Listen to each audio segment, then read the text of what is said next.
Invité exceptionnel ce matin avec nous, Antar Yahya nous fait le plaisir d'être sur ce plateau. Antar, plus besoin de vous présenter. Depuis mercredi, vous êtes le héros de tout un pays puisque vous êtes celui qui a marqué le but libérateur pour l'Algérie face à l'Égypte à Khartoum. Vous allez à la Coupe du Monde avec l'Algérie. Ça fait 24 ans que votre pays attendait ça. Est-ce que vous réalisez que vous avez réussi un véritable exploit? On va dire qu'on commence à le réaliser tout doucement. On a vu les liesses dans notre pays hier quand on est arrivé à Alger, c'était vraiment incroyable.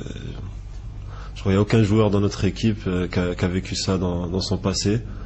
Et c'était extraordinaire. Est-ce qu'on ressent de la fierté? On pense à quoi à ce moment-là? C'est un grand sentiment de fierté, je pense que ça c'est la première chose. On se dit, bon, on a le sentiment du devoir accompli aussi. On se dit, on a réussi à faire plaisir à un peuple qui... Faut pas oublier l'histoire de l'Algérie, ces 15 dernières années, toutes ces tristesses, ou même au niveau du terrorisme, avant l'arrivée du président Abdelaziz Bouteflika, que je tiens à remercier aussi. On va dire ces 15 dernières années à cause du terrorisme aussi, et toutes ces liesses entre ces Algériens qui s'embrassent, qui sont en train de tout fêter ensemble, et nous les joueurs qui participons à ça, on va dire c'est une chance aussi de pouvoir le faire et de pouvoir le vivre. On va revenir un petit peu sur le match. Antar, il y a 0-0, on joue la 40e minute, le ballon arrive de Karim Ziani, il passe au-dessus. Il faut que vous nous racontiez juste avant de la recevoir, au moment et juste après, ce qui se passe quand vous marquez le but. Comment ça se passe là? Je pense c'est un moment où on est dans une bulle en fait. Et quand vous marquez ce but-là, vous vous dites c'est bon, on va en Afrique du Sud? Non, ça n'a pas été le premier. Il est dedans, on les a eus déjà. C'est le début parce qu'on savait on s'est dit c'est une finale, ça va se jouer 90 ou 120 minutes, peut-être des tirs au but. Le premier dans ces matchs-là, le premier qui marque prend un ascendant psychologique aussi. On s'est dit maintenant on mène, faut être costaud et dans ma tête c'était faut garder le 1-0, faut pas prendre de but, faut se battre avec tous les moyens qu'on a pour garder notre but vierge. On sent, avec les épisodes qu'il y a eu pour le match retour au Caire, le caillassage du bus, on sent une famille, c'est plus qu'une sélection nationale.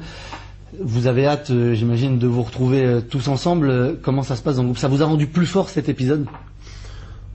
Cet épisode aussi nous a rendu plus fort, mais pour la plupart on se connaît depuis 6-7 ans. On a vécu beaucoup d'aventures aussi, de la non-qualification pour 2 Coupes d'Afrique et le fait d'avoir vécu ça, ça nous a renforcés aussi. Et quand on est arrivé au Caire et qu'on a vécu ces moments aussi quand ils nous ont caillassé le bus, on s'est dit ça finit pas là. Et ils veulent quoi? Parce que faire un truc comme ça, c'est pour terroriser les gens déjà. On va pas faire un match de foot, on va faire la guerre. Et sur le moment, on a tous paniqué, c'est clair. Mais après, quand on est remonté, on a pu voir ça avec les chants des joueurs. Et on s'est dit bon, c'est pas possible. On va pas laisser la qualif. Vous savez que l'Égypte menace de quitter la FIFA, menace de faire grève parce que la FIFA a ouvert une enquête sur cette affaire. Qu'est-ce que vous en pensez, vous? Ça suffit quoi? Moi, j'ai l'impression que c'est un peu un caprice en fait là. Soit je fais tout ce que je veux, quand au Caire c'est impossible de gagner, soit je joue plus. Alors qu'il joue pas et qu'il laisse le monde tranquille. Le monde du football, parce que le football, ça doit être une paix. On prône la paix, le sport, avec tout ce qui va avec, la fête pour les deux peuples. Si un président de la fédération qui avant le match appelle à la violence et qui dit une pierre pour chaque Algérien, on va plus au sport là, on va plus au foot. Donc après c'est à la FIFA de prendre ses décisions et de punir les gens qui sont à la base, on va dire, de ce conflit.